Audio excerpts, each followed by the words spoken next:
खास मौके के लिए कपड़े रखना बंद कर दो। जब जी चाहे पहन लो, क्योंकि आजकल खास मौके वही है जो हम जीवित है उतने देर। कल क्या हो जाएगा कोई नहीं जानता है। ये न्यूज़ जो भी आया है अहमदाबाद का, ये पूरी तरह से पूरी दुनिया को हिला दिया हुआ है। ऐसे लगता है कि कल के लिए क्या सोचे, मनोबल कम कर दिया है। इंसान सोचता था ना कि कल हम ये करेंगे, कल हम यहाँ जाएंगे, परसों हम वो करेंगे, ये सब ख़त्म हो गया है मन से। 2-3 दिन तो मुझे ऐसे, कल तक मैं पूरी रात जगी हूँ एकदम। मेरे हस्बैंड रात को गुस्सा करने लगे। फिर मेरा बेटा का फ़ोन आया, और आप लोग बताइए होगा, मेरा ब्लॉग देखते हैं। तो बड़ा बेटा मेरा बाहर रहता है, इंडिया से बाहर, तो उसने भी डांटा उटा, मुझे समझाया, तो थोड़ी राहत तो हुई। लेकिन अंदर से एकदम दिल न रो रहा है। एक तो फेसबुक पे लोग वही बच्चे वही सब डाल दे रहे हैं, और फ़ोन भी चलाने का मन नहीं कर रहा है।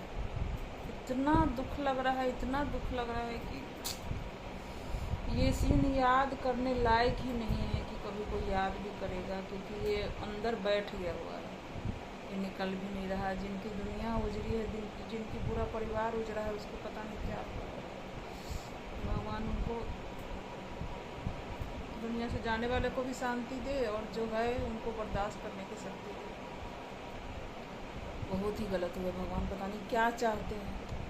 तो उसके एक दिन पहले ही मैं अनुराधा आचार्य का वो सुनी थी, प्रवचन सुनी थी। अब मेरे दिमाग में वही बातें घूम रहा है कि जैसे आप लोग कोई ऐसे क्वेश्चन की, तो कि गाड़ी में जा रहे थे, गाड़ी में आग लग गई और पूरे लोग जल गए। ऐसे कोई माता थी, वो क्वेश्चन कर रही थी।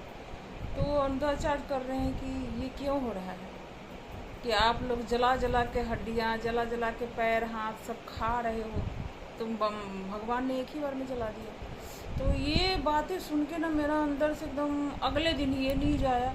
अब वो जो जला हुआ लाशें देख रही हूँ ना, मेरे दिमाग में एकदम फिट बैठ गया हुआ है, हट ही नहीं रहा। कितना भी बच्चों के सामने मैं खुश रहना चाहती हूँ और उनको दिखावा कर रही हूँ कि मेरे दिमाग में ये सब बातें नहीं है, लेकिन मेरे दिमाग से नहीं हट रहा है। मैं सोची आप लोगों से भी थोड़ा सा ये सब बातें करूँ, कहीं मन हल्का हो जाए मेरा। नहीं हट रहा है। पूरी रात ही जब भी आँखें, नींद तो खैर आ नहीं रही है, और मतलब अंदर ये आँख बंद कर लो फिर भी अंदर यही सब चल रहा है कि ये कैसे जला होगा। वही अनुराधाचार्य कल होके बता रही थी कि सोचो, आप इमेजिन करो कि वो बंदा जिंदा जल रहा था, कैसे जल रहा होगा। तो उनकी ही बातें एक दिन पहले वाला मुझे याद आ रहा था कि कल तो ये बोल रहे थे कि जैसे आप लोग मुर्गा मीट जला जला के खाते हो, हाथ पर काट काट के, उसी तरह इंसान भी जल रहा है। और कलयुगी इसी को कहते हैं, कलयुग। और आप लोग बताइए कैसे हैं। बिल्कुल अपना ध्यान रखिए, जहाँ ज़रूरत ज़्यादा है वहीं जाइए आइए। खैर, होने को कोई नहीं टाल सकता है। उसी में कल फेसबुक पे एक आया था कि वो जिस हॉस्टल के मेज़ पे गिरा प्लेन, तो उसमें एक डॉक्टर मर गया। तो उसके माँ बाप बता रहे हैं कि मेरे बेटा को ये बोला हुआ था ज्योति की विमान हादसा में तुम्हारा मौत होगा, तो वो कभी फ्लाइट में नहीं जाता आता था। अब देखिए कैसे होनी, कहाँ से कहाँ आया, आखिर मरा तो विमान हादसा में ही है। तो कभी कभी ज्योतिषियों की बात भी सही हो जाता है, और इसीलिए ये सब दिखाना ही नहीं चाहिए। मैं तो दोनों बच्चों को कुंडली बनाने तक से भी डर रही हूँ। जो होगा सब ऊपर वाले करेंगे, बस अच्छा करते जाओ, मैं यही सोचती हूँ।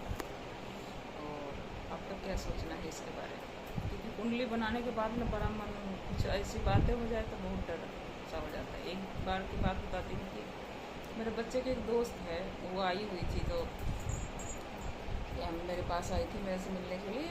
ऐसे छुट्टी उट्टी रहा होगा, उतना ध्यान नहीं है, तो ऐसे ही मैं कुंडली की बातें कर रही थी। तो वो मेरे को कह रही है कि आंटी, इन लोगों का, दोनों भाइयों का स्वभाव ऐसा है कि क्या दोष होगा इनके अंदर कि आप कुंडली बनाने की बात कर रही हैं, कोई गरा होगा इनके अंदर, इनका सोच इतना अच्छा है।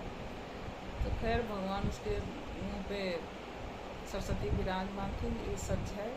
मेरे दोनों बच्चों की नीयत एकदम साफ है, अंदर दया भाव बहुत ज़्यादा है। तो मैं पितृदेव से भी बोलती हूँ, और जो देवी देवता है उनसे भी बोलती हूँ कि इतनी दया भाव है, इनके अंदर कोई दोष मत रहने देना। जो भी ग्रह होगा वो माँ बाप के थ्रू ही कट जाते हैं। माँ बाप जब अगर अच्छा करे तो बच्चों का कोई ग्रह नहीं हो सकता है, इतना मुझे विश्वास है। आगे देखिए क्या होता है। आप लोग कैसे हैं, अपना ध्यान रखिए। Okay, bye bye.